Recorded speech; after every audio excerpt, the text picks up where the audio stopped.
Bueno, buenas tardes a todos, bienvenidos a este nuevo mate jurídico.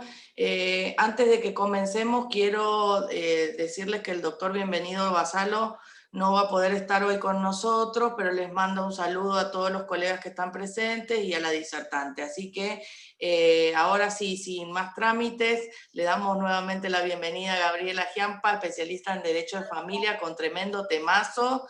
Espero que puedan exprimirla para que nos diga todo lo que tenemos que saber, así que aprovechen esta charla, como les digo siempre, este mate, como les digo siempre, y pregunten, por favor. Primero, para que la disertante pueda hablar tranquila sin que la molestemos, vamos a... ¿cómo es que se llama? Vamos a poner el chat en privado, solamente van a hablar conmigo. Cuando la disertante termine, lo voy a poner en público para que puedan preguntar. Les agradezco a todos por estar presentes y los dejo con la doctora Gabriela Giampa. Gabriela, bienvenida al foro, un abrazo. Bueno, buenas tardes a todos, gracias por participar. Y bueno, de esta charla para sacarnos dudas, para también un poco entre todos contar qué nos pasó en estos meses de aislamiento, cómo fuimos desarrollando nuestra actividad. Eh, Así que bueno, les agradezco su presencia y voy a comenzar compartiendo pantalla para que... Ahí está. Bueno, el tema que nos convoca hoy es el principio de coparentalidad en tiempos de COVID. ¿Qué es la coparentalidad? Bueno, la coparentalidad es un derecho humano que se le reconoce a los niños, niñas y adolescentes y que tiene que ver con el derecho que tienen a alcanzar un pleno y armonioso desarrollo de su personalidad en un contexto familiar en donde ambos o los progenitores participen de una manera activa. Este derecho encuentra su origen, en principio, en las convenciones internacionales, para luego nosotros, hablo de la República Argentina, incorporarlo a nuestro plexo normativo mediante el artículo 75, inciso 22 de la Constitución Nacional, la Convención sobre los Derechos del Niño fue introducida mediante la Ley 23.849.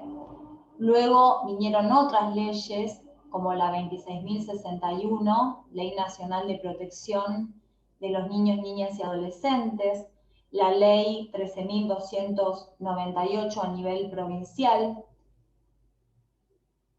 y luego la sanción del nuevo Código Civil y Comercial, que entró en vigencia en agosto de 2015, en donde se ven plasmados muchos principios que tienen que ver con la responsabilidad parental, con el principio de coparentalidad. Así, la Convención sobre los Derechos del Niño, en su preámbulo, va a ir manifestando, nos va a ir introduciendo en este concepto de parentalidad. En su preámbulo tenemos indicios y en el artículo 18 específicamente garantiza el principio por el cual ambos padres tienen la obligación de educar, de formar a sus hijos.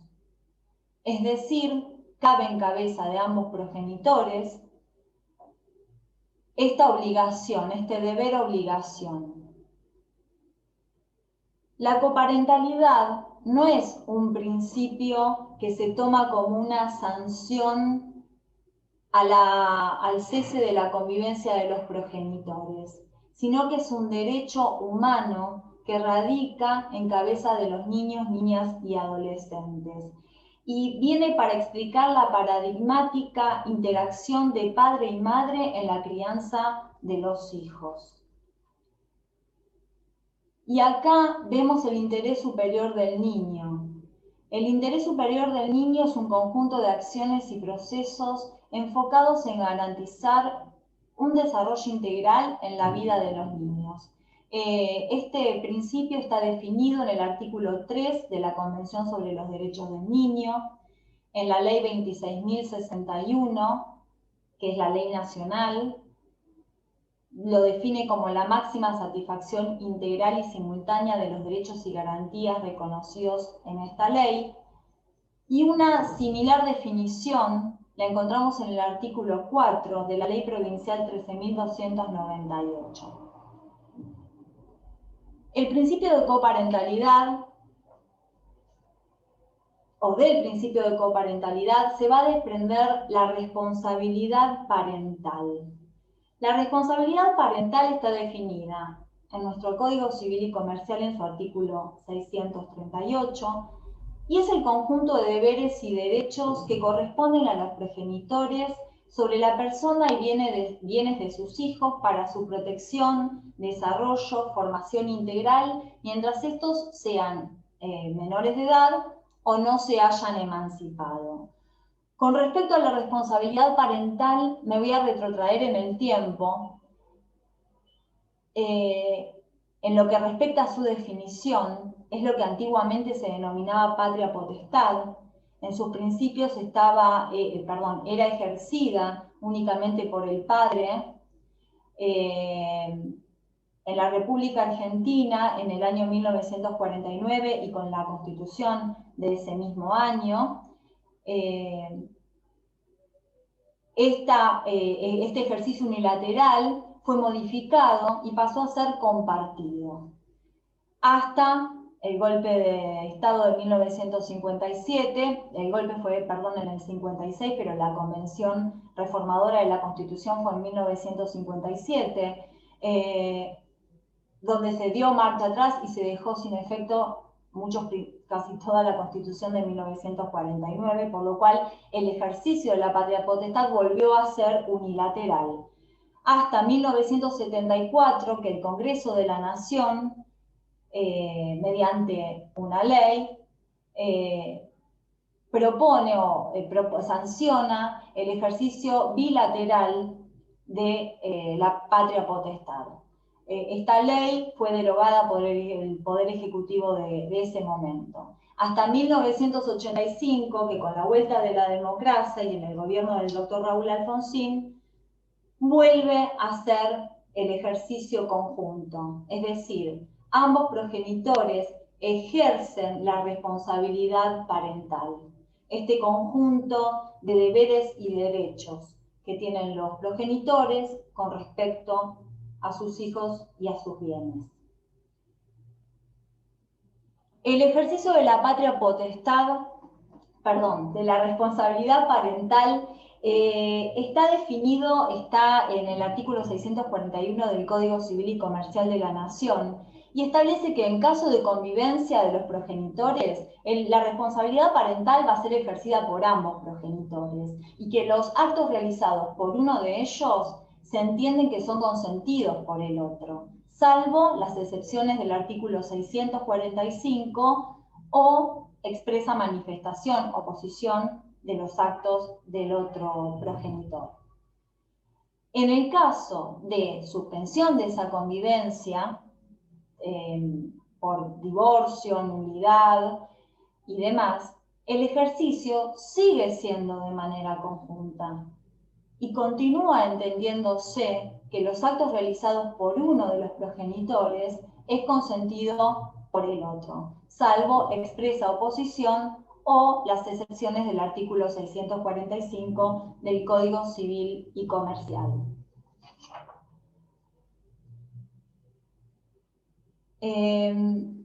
Vemos que desde la responsabilidad parental surge el cuidado personal de los hijos e hijas.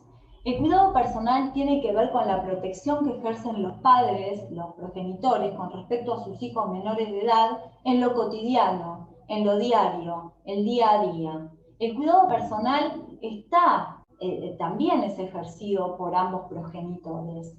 Y en el caso de cese de convivencia, el principio es que ambos progenitores ejercen el cuidado personal, salvo que por acuerdo de partes o decisión judicial se establezca que sea unipersonal el ejercicio. Lo mismo sucede con la responsabilidad parental. Hay casos en donde, siempre teniendo en cuenta el interés superior del niño, esa responsabilidad parental también es unilateral, pero son las excepciones, teniendo en cuenta los principios que contempla la Convención sobre los Derechos del Niño, en la cual se deja de manifiesto lo beneficioso que es para la formación integral de la persona ser criado en un contexto familiar.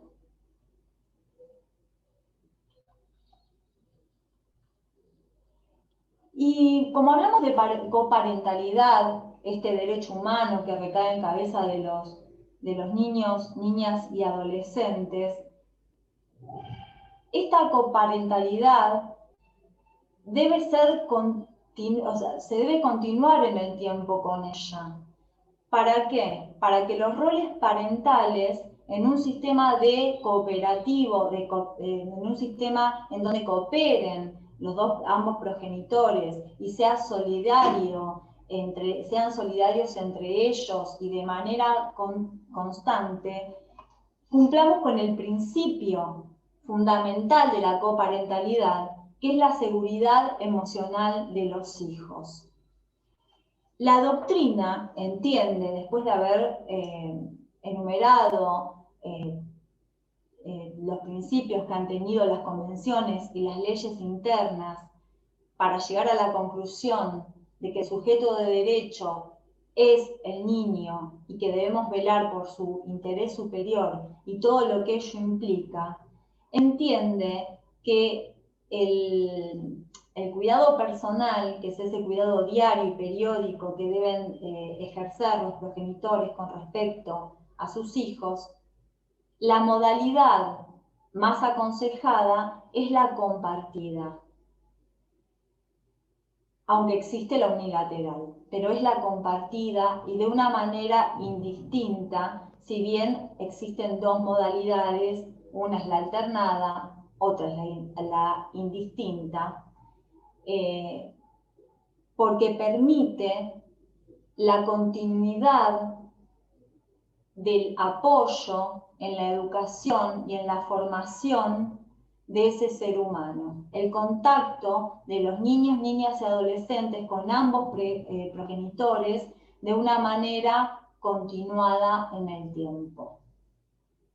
Por eso el régimen normal de comunicación y de relaciones personales hace el enriquecimiento espiritual y afectivo del niño, así como a la saludable estructuración de su identidad en cualquier familia.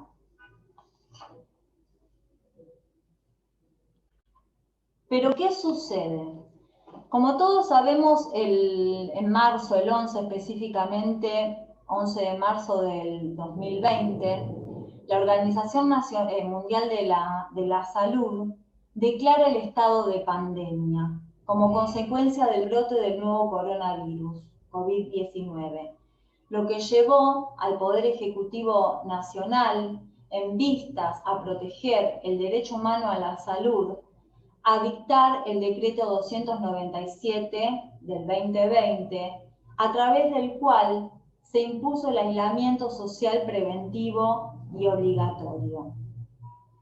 Dicha decisión indefectiblemente generó un impacto en las relaciones sociales en general, pero más aún en las relaciones de familia.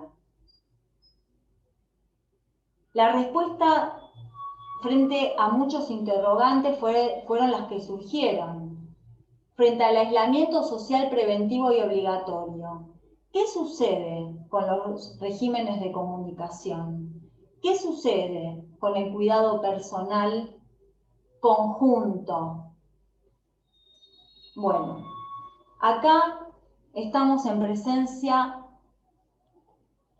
de un análisis bilateral. Por un lado, el análisis de la norma, este decreto de necesidad y urgencia y el aislamiento social preventivo y obligatorio. Pero por el otro lado, debemos tener en cuenta que los progenitores debemos tener una actitud madura y responsable, entendiendo la gravedad de la situación, la incidencia de esta situación extraordinaria en el ejercicio de los derechos, que se entienda la existencia de derechos prioritarios en un contexto excepcional, salud versus comunicación y el carácter prevalente de la protección del niño, de la niñez. Existencia de alternativas varias para resguardar los derechos en juego. ¿Cuáles son los derechos en juego en este contexto de pandemia? El derecho a la salud, que es un derecho humano reconocido en el artículo 12 del Pacto Internacional de Derechos Económicos, Sociales y Culturales. El interés superior del niño, reconocido en el artículo 3 de la Convención de los Derechos del Niño. El derecho deber de comunicación en la familia, entre los integrantes de una familia, que es un derecho que está reconocido en todos los tratados sobre derechos humanos. Estos son los tres derechos que se ponen en juego frente al aislamiento obligatorio, que por supuesto restringe otros derechos, el principal, el de libre tránsito, en pos de salvaguardar el derecho a la salud. Acá vemos que encontramos que el Poder Ejecutivo Nacional, a través del decreto que impone el aislamiento, también propone una excepción, una excepción. ¿Quiénes están exceptuados de cumplir con este aislamiento? Uno de los exceptuados, el que nos compete a nosotros por el tema que estamos tratando, son las personas que brindan asistencia a niños, niñas y adolescentes.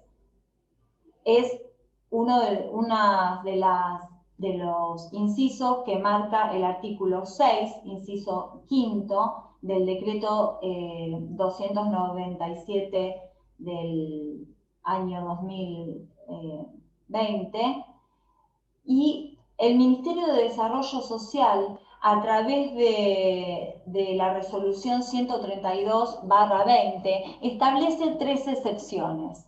Entonces, por un lado tenemos el decreto del Poder Ejecutivo y por el otro lado tenemos la resolución del Ministerio de Desarrollo Social que regula 3 excepciones al aislamiento.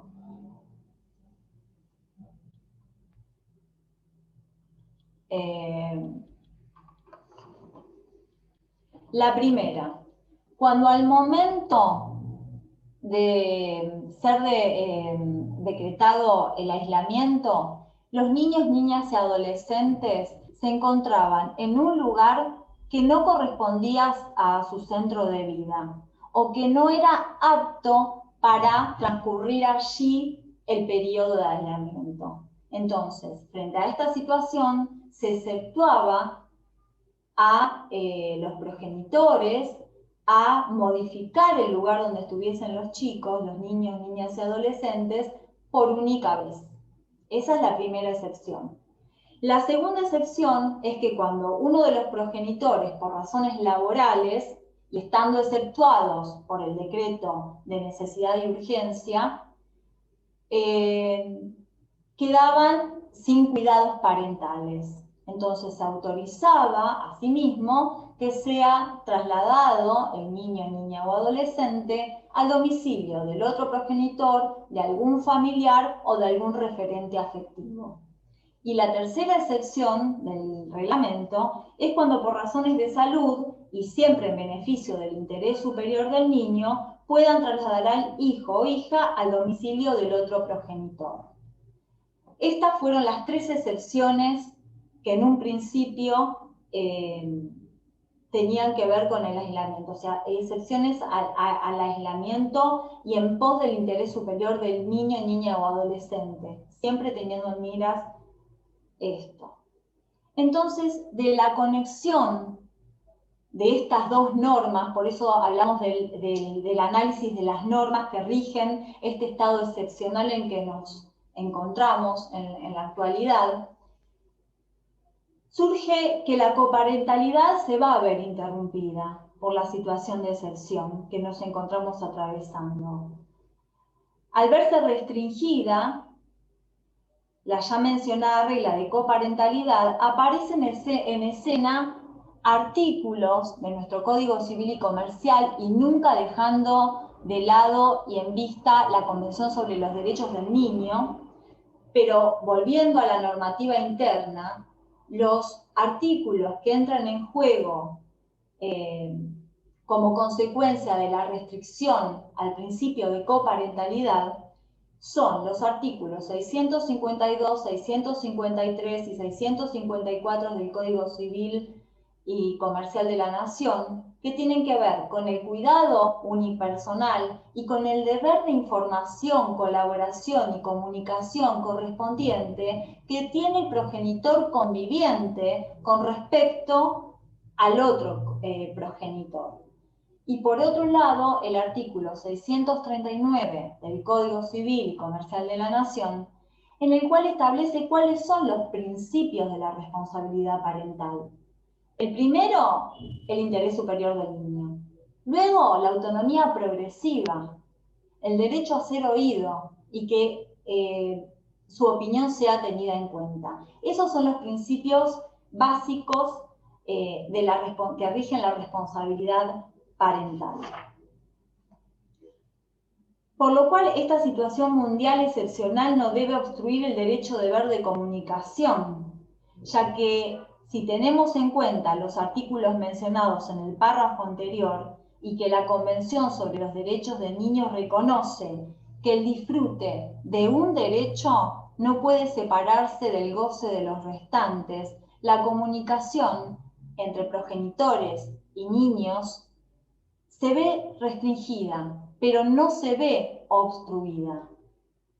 Hay mecanismos en la actualidad y gracias al avance de la tecnología que hacen posible que esa comunicación se mantenga en el tiempo y durante este estado que siempre hay que tener presente que es de excepción. Es interesante, además, analizar la jurisprudencia, que es vasta, la manifestación de los juzgados de familia y de las cámaras nacional, en su caso, y también la Cámara de Apelaciones de La Plata, en cuanto a cuáles fueron las diversas posturas que se tuvieron en este contexto de pandemia, entendiendo que en un principio y conforme el aislamiento social preventivo y obligatorio, en provincia de Buenos Aires el Poder Judicial mantuvo un asueto judicial y en Capital Federal feria judicial. Por tanto, cada petición demanda que se pretendía enarbolar, lo hacía solicitando la habilitación del asueto o la habilitación de la feria en su caso, y que dependía de que esta habilitación sea otorgada o no para poder ejercer los derechos del progenitor reclamante. Así, en la jurisprudencia citada, ahí solamente hay 4, pero tengo en análisis un par de fallos más para evaluar qué postura tuvieron los jueces frente a estos 3 derechos juxtapuestos, que son el derecho a la salud, el del interés superior del niño y el derecho-deber de comunicación. Y podemos ver en un caso los nombres, por supuesto, por una cuestión de reserva, no solamente están las iniciales.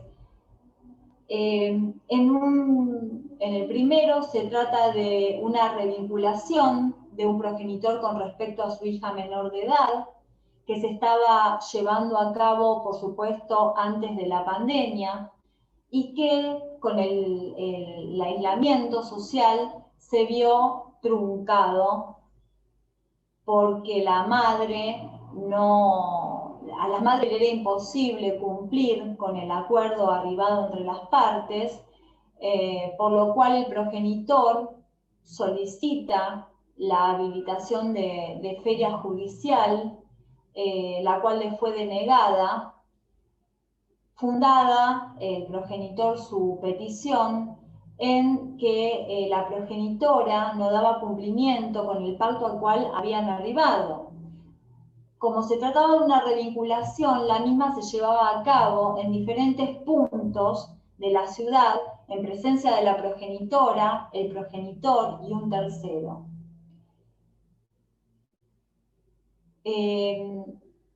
El juez de primera instancia entendió que la habilitación de la feria judicial no solucionaba el conflicto que el progenitor pretendía, ya que con la sola habilitación no beneficiaba a él como peticionante y menos aún a su hija, por cuanto no cumplir con el aislamiento ponía en peligro la salud de su hija principalmente y del resto de la comunidad también. Por lo cual no se habilitó la feria judicial para el tratamiento de esta suspensión en la revinculación entre progenitor e hija. Por supuesto, esto es un fallo de marzo del 2020, momento en el cual se encontraba, todavía no se habían tal vez arbitrado otros medios para poder compensar o mantener esa vinculación que hoy día, analizando la vasta jurisprudencia y los medios tecnológicos que tenemos a nuestro alcance y los llevados a cabo por el Poder Judicial, tanto provincial como nacional, no hubiesen sido obstáculo para que esta revinculación continúe.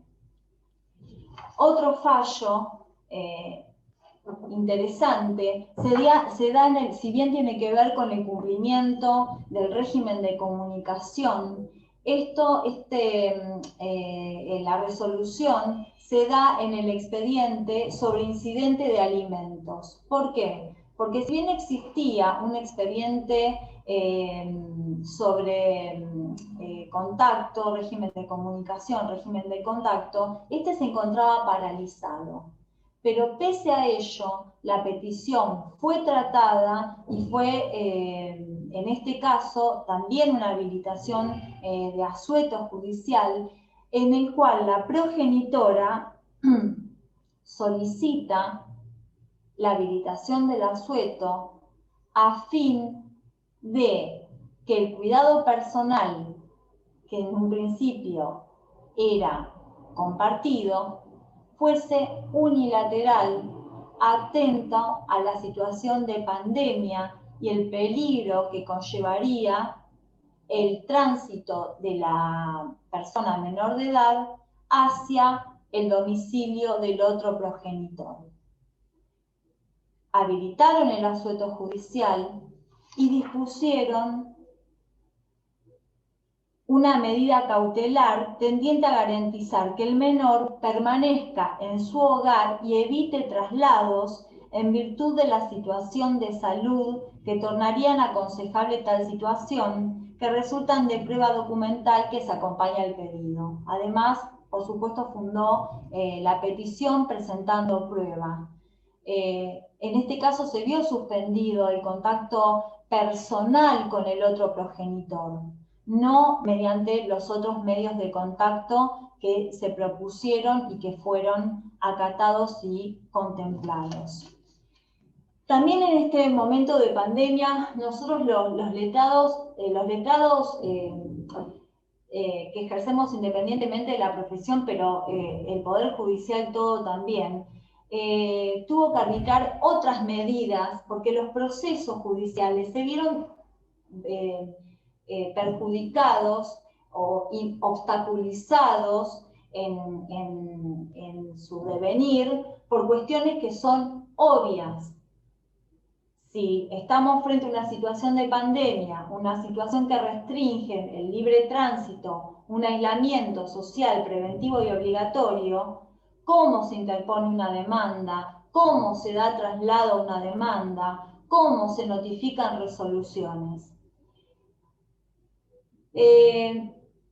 Un fallo de abril de este año, es decir, a pocos meses de comenzar la pandemia, en Tucumán se tramitó la totalidad del expediente mediante WhatsApp. ¿Cómo se desarrollaron los acontecimientos?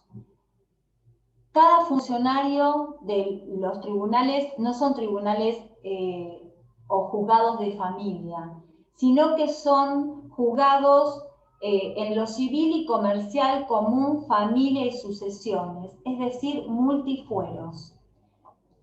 Estos juzgados multifueros, sus funcionarios denuncian números de teléfonos celulares, es decir, son oficiales. Quienes deseaban interponer la demanda lo hacían mediante WhatsApp oficial, en este caso el WhatsApp de un secretario del juzgado multifueros, se enviaba la demanda, la documentación, si bien fue inaudita parte, es decir, no se dio traslado a la demandada, sí se presentó toda la demanda de manera virtual. Fue un caso particular en cuanto al pedido. Este progenitor solicitaba el cuidado personal unilateral, pese a que en el año 2017 se había firmado un acuerdo mediante el cual el cuidado personal se ejercería de forma conjunta e indistinta, fundamentando su petición en, primero, el impedimento de contacto llevado a cabo por parte de la progenitora. En segundo lugar, que la progenitora transitaba libremente por las calles de Tucumán, pese al aislamiento social preventivo y obligatorio, que convivía con un hermano que se desempeñaba como recolector de residuos, siendo esta una actividad exceptuada, y el peligro que todo esto conllevaría a la salud de su hija. Fue rechazada esta solicitud, fundamentado en varias circunstancias. En primer término, que el impedimento de contacto no está debidamente fundado, ya que acá en este impedimento de contacto planteado se ven el enfrentamiento entre la autonomía de la voluntad que se ve plasmada en aquel convenio que las partes hubieron firmado en el año 2007 y por otro lado el orden público. ¿Qué prima, la autonomía de la voluntad o el orden público? En este caso fue el orden público. La progenitora no pudo cumplir con eso que había pactado, porque por impedimento legal se vio imposibilitada de transitar con su hija y llevarla al domicilio del progenitor, ya que no se encontraba dentro de uno de los casos de excepción. Por otro lado, que conviva con una persona que trabaje en una actividad exceptuada, no es suficiente fundamento como para modificar ese cuidado personal. Y no aportó pruebas suficientes con respecto al libre tránsito que supuestamente la progenitora realizaba con su hija. Por tanto, el cuidado personal continuó ejerciéndose de manera fáctica, de forma unilateral, debido al aislamiento social preventivo y obligatorio, y no se hizo lugar a la petición del progenitor. En cambio, se dieron otros supuestos en donde uno de los progenitores solicita la modificación del cuidado personal, ya que por estar contemplado en una de las excepciones planteadas en la resolución del Ministerio de Desarrollo, hacía lugar a que se autorice al traslado de la persona menor de edad al domicilio del otro progenitor. En este caso, se autoriza a la madre a trasladar al hijo menor de edad a la casa del padre para que siga realizando el régimen de comunicación con este último los fines de semana, al considerar que la situación encuadra dentro de las excepciones que contempla la resolución del Ministerio de Bienestar Social. La progenitora se desempeñaba los fines de semana como trabajadora en un hospital, por cuanto requería de la colaboración del otro progenitor o no me gusta decir la colaboración, en este caso el otro progenitor no colabora, sino que participa. Entonces no pide la colaboración, sino lo que pide es que sea efectiva la excepción y poder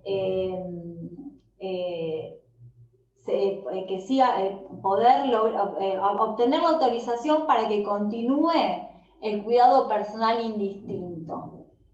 Y lo logró, obviamente, porque estaba contemplada en la excepción estipulada en el decreto de necesidad y urgencia.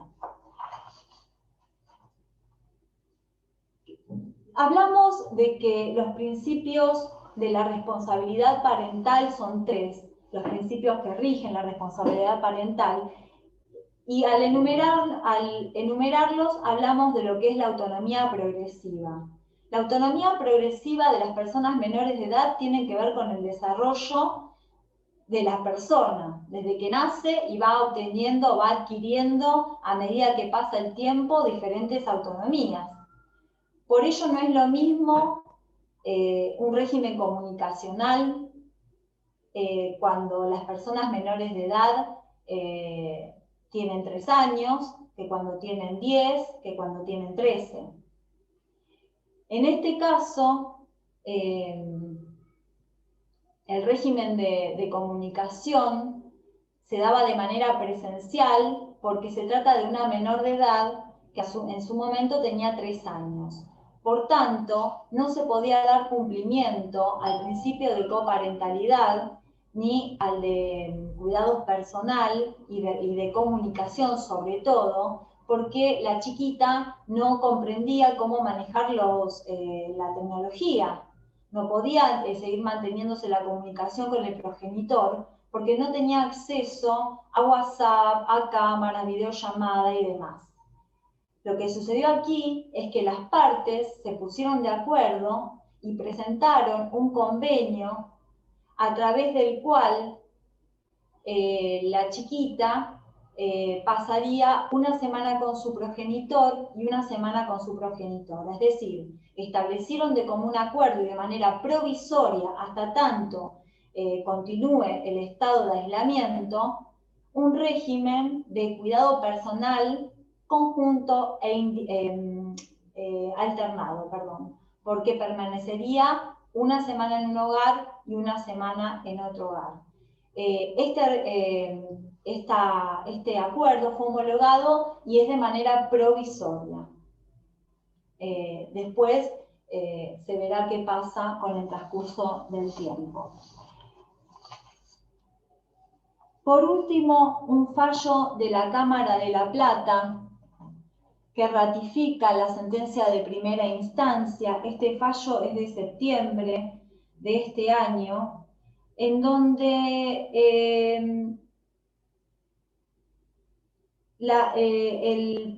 las partes, a fin de resolver el recurso de apelación llega a Cámara, se rechaza la suspensión del derecho de comunicación paterno-filial. La progenitora se presenta al juzgado de familia de manera virtual y acudiendo a los medios tecnológicos para realizar la presentación y solicita que se suspenda el derecho de comunicación paterno-filial. ¿En qué basa este pedido de suspensión? En la actividad u oficio que desempeña el progenitor, ya que era electricista y según su mirada, al tener contacto con varias personas y volver a su hogar, su hijo menor de edad corría serios peligros de contagiarse el COVID. Ese era su argumento, y que en su domicilio, al tener un bebé, ella cumplía con todos los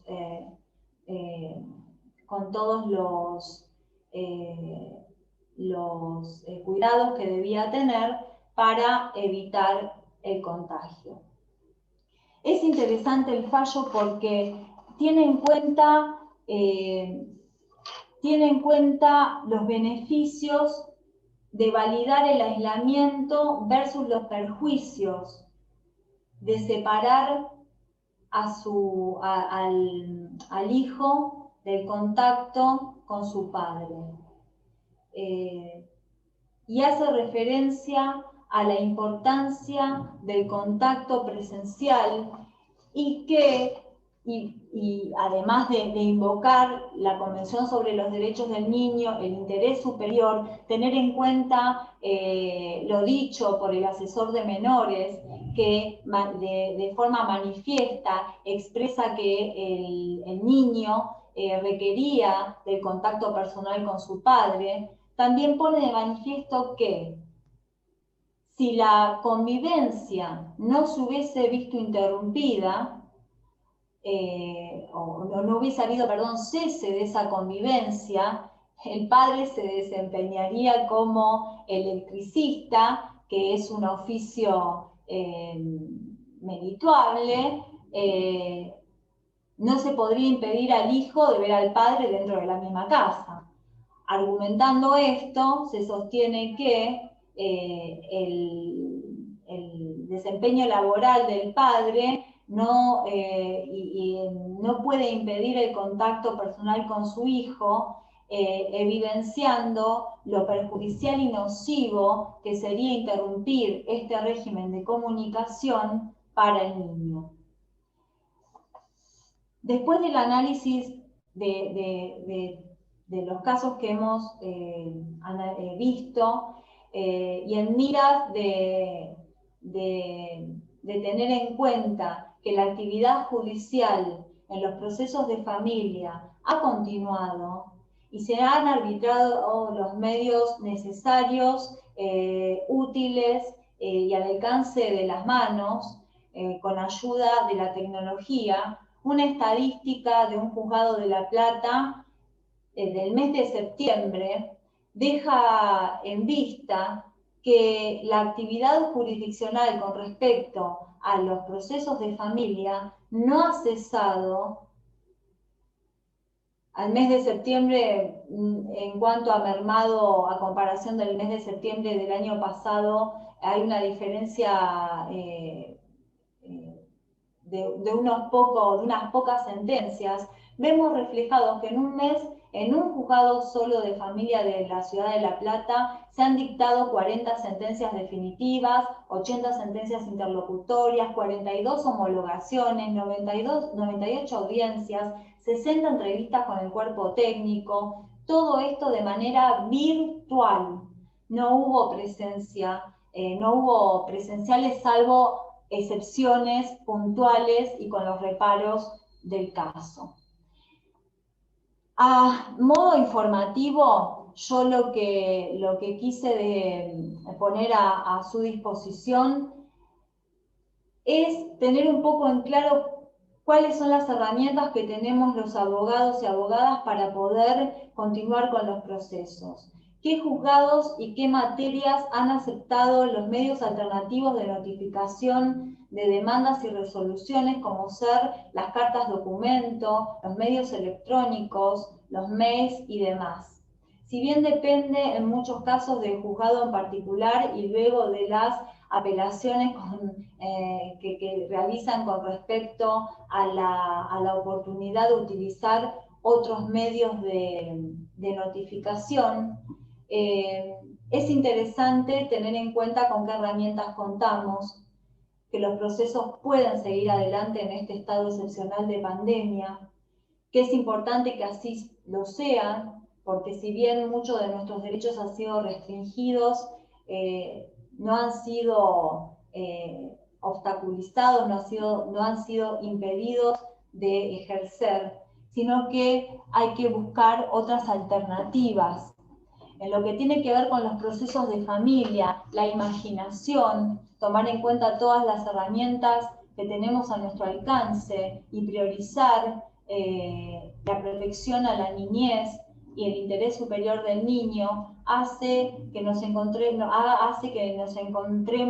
en un campo donde las posibilidades son muchas y depende también de la inventiva y del conocimiento que cada uno y una de nosotras tengamos para llevar adelante nuestro cometido.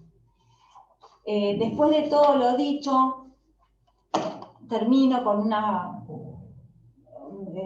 reflexiones finales y manifiesto que en primer lugar se debe destacar que a partir de la entrada en vigencia del aislamiento, que suspenden todos los regímenes de cuidado personal y comunicación y comienza a regir únicamente para el periodo de excepción un cuidado personal unilateral en el que el progenitor que ejerza dicho cuidado deberá redoblar los esfuerzos para que exista una adecuada comunicación con el progenitor no conviviente. Cabe en este punto destacar que ante el impedimento de comunicación por parte del progenitor conviviente durante el periodo de excepción, se encuentra habilitada la posibilidad de acudir a la justicia.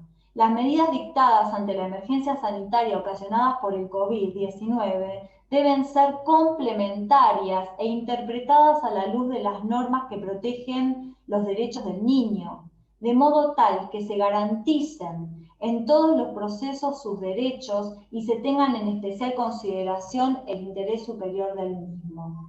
Por ello es fundamental que también ante supuestos de emergencia se refuerce la plena vigencia que tienen los derechos de los niños, niñas y adolescentes, de modo que las restricciones impuestas tengan en ellos el menor impacto posible. Es dable remarcar que la persona menor de edad presenta una doble vulnerabilidad. La primera, en razón de la edad, pero además la negativa de la justicia ante la requisitoria del cumplimiento de un derecho. Así los jueces tienen la obligación de resolver los asuntos que les sean sometidos a su jurisdicción mediante una decisión razonablemente fundada, así lo dice el artículo 4 del Código Civil y Comercial de la Nación. Y en los casos en que invoquen el interés superior del niño, se deben referir directamente a las particularidades del niño, niña y adolescente que tienen ante sí.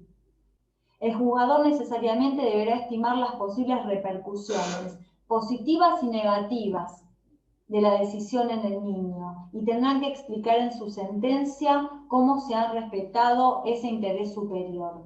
La flexibilidad y creación en los procesos de familia deben de estar presentes siempre, en especial en estos momentos, donde el desafío es equilibrar los derechos que se contraponen en miras del bienestar general, pero en especial en el bienestar de los niños, niñas y adolescentes. Bueno, muchas gracias. Bueno, genial, Gabriela, genial. Yo ahora voy a habilitar el chat para que los colegas que quieran hacer alguna consulta puedan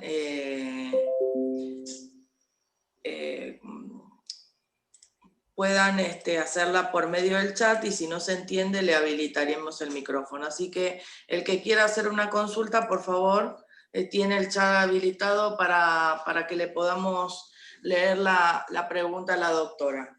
Ahora, antes de empezar con la lectura, lo quiero saludar, que lo estoy viendo recién, al doctor Iturralde, que fue uno de nuestros disertantes, me imagino por qué está hoy acá. Doctor, le agradecemos. Y también estaba por ahí, que lo vi que entró el doctor Salvá, del Juzgado Civil y Comercial número 7, que también estuvo con nosotros disertando en otra oportunidad. Así que el doctor Iturralde está en el Juzgado Civil y Comercial número 10 de Quilmes. Así que ahora sí, voy a buscar preguntas. No veo ninguna, parece que fue clarísimo todo. Yo lo entendí, pero por ahí hay alguien que pueda tener alguna duda. Están escribiendo que excelente, muy buena exposición, pero no me están haciendo preguntitas.